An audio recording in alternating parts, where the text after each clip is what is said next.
바이블런치에 오신 여러분들을 모두 환영합니다. 저는 소금부를 맡고 있는 심창근 전도사입니다. 오늘 저와 함께 이스라엘 백성들과 언약을 맺은 하나님에 대해 한번 배워보려고 하는데요. 오늘 출애굽기 24장을 한번 같이 읽어보면서 오늘 주신 말씀은 무엇인지, 나에게 주시는 깨달음은 또 무엇인지 알아가보는 오늘이 되길 소망합니다. 오늘은 출애굽기 24장입니다. 오늘의 말씀은 출애굽기 24장 3절에서 8절까지의 말씀 같이 한번 읽어보도록 하겠습니다. 출애굽기 24장 3절에서 8절까지의 말씀입니다.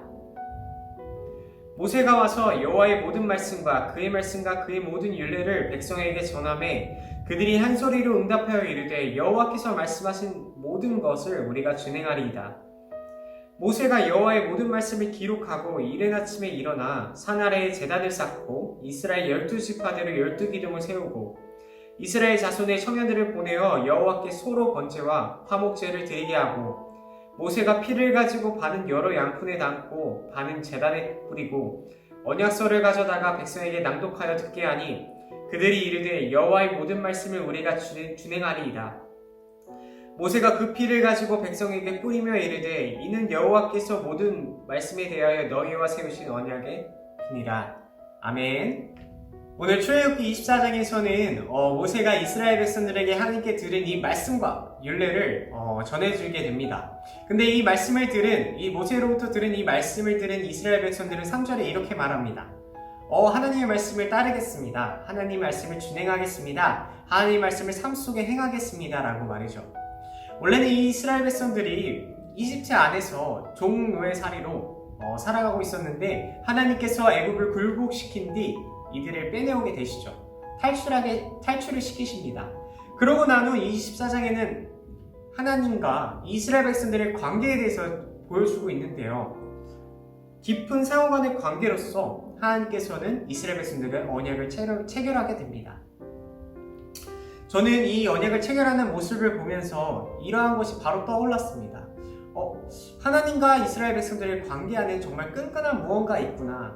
그것이 바로 부모와 자녀와의 관계로서 이스라엘 백성들과 하나님이 이어져 있구나 라는 것이었습니다. 부모는 아이를 어렸을 때부터 이 아이가 성인이 될 때까지 사랑 안에서, 규칙 안에서 해야 할 것과 하지 말아야 할 것을 가르치면서 이 아이가 올곧게 자랄 수 있도록 키워주시죠. 그게 바로 부모입니다. 이스라엘 백성과 하나님의 관계는 바로 부모와 자녀의 관계이기 때문에 이렇게 언약도 체결해 주시고 이렇게 애굽을 빠져나오게 해주신 것 또한 하나님이 이들을 정말 사랑하시고 계시구나, 하나님이 이스라엘 백성들을 정말 귀하게 생각하고 있으시구나 라는 것을 알 수가 있습니다. 하나님과 우리는 부모와 자녀의 관계입니다. 부모는 아이를 하나님의 사랑으로 키우죠. 하나님 또한 우리를 자녀로 생각하셔서 우리가 생각하는 그 이상의 사랑으로 대해주시는 분이, 우리를 대해주시는 분이 바로 하나님이십니다. 성도 여러분, 한번 이렇게 생각해 보시길 바랍니다. 나의 삶 속에 나는 하나님을 경험하고 있는가? 하나님의 사랑을 경험하고 있는가? 나는 하나님의 사랑을 기억하며 살아가고 있는가? 한번 생각해 보시면서 내가 만약에 그러한 사랑을 기억하지 않고 살아가고 있다면 오늘의 말씀을 묵상하면서 하나님의 사랑을 경험하길 바랍니다. 이스라엘 백성들을 통해서 보여준 이 사랑, 이스라엘 백성들이 보여준 이 관계 속에서 일어난 이 사랑을 기억하면서 그 사랑으로 오늘 한번 힘차게 살아가보는 저 여러분들에게 소망합니다. 출애굽기 24장 12절을 보게 되면은 내가 율법과 계명을 친히 기록한 돌판을 내게 주리라 라고 하십니다. 왜 하나님께서는 이 돌판에 친히 새겨서 이스라엘 백성들에게 주셨을까요? 이 돌판에 친히 새긴 행위는 바로 이스라엘 백성들을 위해서였습니다. 우리는 학교에 가거나 수업을 듣게 되면 앞에서 선생님이 하시는 말씀을 귀로만 듣는 것이 아니라 필기를 하죠. 이렇게 글을 쓰죠. 근데 이 필기를 하는 행위는 우리에게 여러 가지 효과가 있는데 이 말을 잘 기억하게 하게 하고요. 그리고 이 말을 잘 외워지게 합니다. 그래서 우리는 필기를 하죠. 이 하나님은 이스라엘 백성들이 그냥 자신의 말을 귀로만 듣고 잊어버리는 것이 아니라 그들의 삶 속에 행하기 원하셨던 것입니다. 그래서 친히 돌판에 새겨주셨던 것입니다. 하나님께서는 말뿐 아니라 말씀을 돌판에 새겨서 이스라엘 백성들이 하나님의 말씀을 삶 속에서 실천하시기를 원하셨습니다. 하나님이 원하는 신앙은, 이 믿음은 그냥 머릿속으로만 생각하는 이 믿음과 신앙이 아니라 삶에서 표현하고 삶에서 나타내는 이러한 신앙을 원하셨습니다. 오늘 이스라엘 백성들에게 원하시는 이 삶 속에 나타나는 신앙에 대해 오늘 묵상을 하면서 저의 청년의 때가 생각이 났는데요. 그때 하나님을 처음 절실히 믿게 됐던 때였습니다.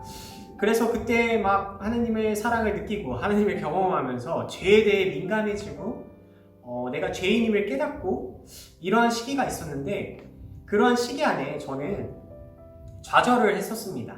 매일매일 기도를 했었죠. 이렇게 하나님, 저 이거 죄 안 짓게 해주세요. 하나님, 저 주님의 힘으로써 죄 안 짓게 해주세요. 저 죄인이지만 죄를 안 짓고 살고 싶습니다. 하나님이 원하시지 않는 이 죄를 다 떨쳐내고 싶어요 라고 기도를 하면서 매일매일 살아가고 있었는데 불가능하더라고요.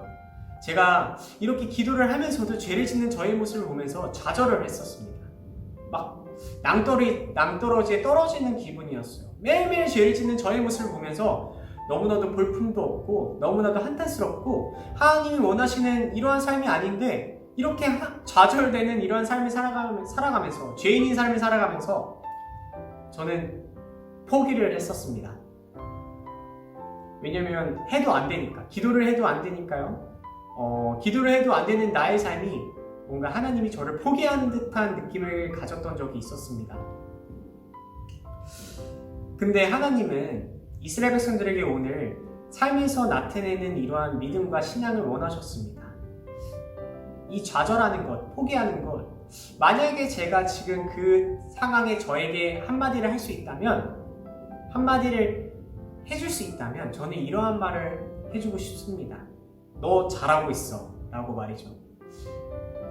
우리는 신앙을 가지게 되면서 죄와 막 싸웁니다. 막 싸우죠. 이 죄와 싸우면서 우리는 넘어질 때도 있고, 우리는 이 죄한테 질 때도 있고, 그래서 죄에 대해 좌절할 때도 있습니다. 그런데 저는 이 당시에는 몰랐지만 지금에서야 알게 된 것은, 그 좌절하는 것 또한 우리 마음속에 믿음이 있기 때문에 좌절하는 것입니다. 우리의 마음속에 믿음이 없다면, 우리가 그냥 세상을 살아가고 있다면 우린 좌절하지 않을 것입니다. 이 죄 또한 죄를 생각하지 않을 것이기 때문입니다. 우리가 좌절하는 이유, 우리 넘어지는 이유는, 우리 그리스도인들이 넘어지는 이유는 우리 믿음 안에, 우리 마음 안에 신앙과 믿음이 있기 때문입니다. 하나님을 사랑하는 마음이 크기 때문에 좌절하는 것이죠. 넘어지는 것이죠. 고난 또한 우리가 고난으로 생각하는 이유는 우리 마음속에 믿음이 있기 때문에, 하나님의 절실히 찾을 마음이 있기 때문에, 소망이 있기 때문에 좌절하고 넘어지는 것입니다. 성도 여러분, 만약에 주변 사람들이 여러분들에게 이러한 고민을 털어놓는다면 이렇게 말해 주셨으면 좋을 것 같습니다. 잘하고 있다 라고 말이죠. 우리가 좌절하는 이유, 우리 마음속에 믿음이 있기 때문입니다. 우리가 넘어지는 이유, 우리 안에 하나님의 사랑이 있기 때문입니다. 그렇기 때문에 끝까지 가려고 노력했기 때문에 우리가 넘어지는 거죠. 여러분들 잘하고 있으십니다. 말씀을 맺겠습니다. 성경에 그 어떤 인물도 넘어지지 않았던 사람은 없었습니다. 그들도 주님을 경험하면서 그 경험 속에서 주님을 찾으며 매일매일 삶 속에 주님을 의지하면서 나아갔던 사람들이었습니다. 그렇기 때문에 그들이 모세와 같이, 아브라함 같이 이렇게 하나님의 말씀을 전하면서 하나님이 원하시는 삶을 살면서 살아갔던 사람들, 이들은 처음부터 잘했던 사람들도 아니었습니다. 그들도 경험 속에서 하나님을 찾았고요. 그들도 넘어지면서 좌절하면서 끝까지 노력했던 사람들이 바로 그들이었습니다. 포기하지 마시길 바랍니다. 저처럼 이렇게 포기하지 마시고, 그때 청년의 때였지만 만약에 좌절한 분이 계시다면, 한번 나는 매일 죄인이구나 이렇게 탓하는 분이 계시다면 자책하는 것이 아니라 잘하고 있다고 자신에게 용기를 주는 우리 성도님들과 제가 되길 소망합니다. 우리 같이 기도하길 원하는데요. 제가 기도하고 각자 기도 제목을 가지고 기도하실 때 이렇게 기도하시길 바랍니다. 주님, 저 잘하고 있는 거 맞죠? 오늘도 자라할 수 있도록 주님 안에서 사랑을 얻을 수 있도록 도와주세요 라고 말이죠. 기도하도록 하겠습니다. 주님 감사합니다. 오늘 모세와 이스라엘 백성들과 하나님과의 관계를 보면서 하나님의 사랑을 느끼게 되었습니다. 이스라엘 백성들을 통해 삶 속에서 행하는 그 믿음과 신앙을 우리에게 보여줌으로써 우리 또한 그 삶을 살 수 있도록 도와주시옵소서. 머릿속으로 생각하는 이 신앙이 아니라 삶 속에 표현하고 삶 속에 나타내는 그 신앙을 살아갈 수 있도록 도와주시고, 온전히 주님만을 의지하고 자신을 자책하는 것이 아니라, 좌절해서 끝나는 것이 아니라 그것이 바로 우리가 노력하는 일임을, 우리가 노력하는 행동임을 알게 도와주시옵소서. 주님 사랑합니다. 주님 함께 해주시고 우리 광교꿈의 교회 안에 모든 성도님들과 함께 해주셔서 오늘 하루 힘차게 살아갈 수 있도록 도와주시옵소서. 이 모든 말씀 예수님의 이름으로 기도하였습니다. 아멘. 이 시간 각자 기도 제목을 가지고, 그리고 자책이 아니라 잘하고 있다고 자신에게 응원을 해주면서 기도를 시작했으면 좋겠습니다. 기도하도록 하겠습니다.